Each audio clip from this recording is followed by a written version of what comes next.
is a great time in history to be a woman leader.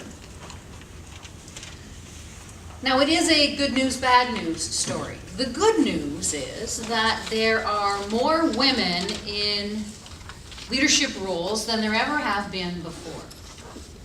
The bad news is that we still struggle to get to the top of the ranks in corporate Fortune 500.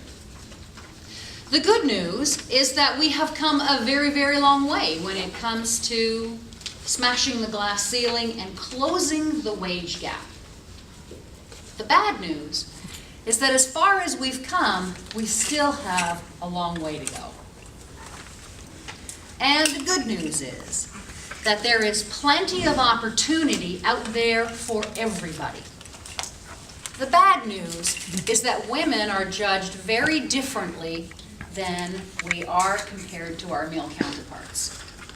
So as much as this is the best time in history to be a woman in leadership, it is also one of the most challenging.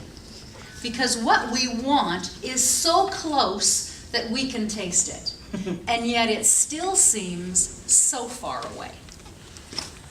Today what we're going to talk about is, what does it take to be a woman in leadership and to really advance your career?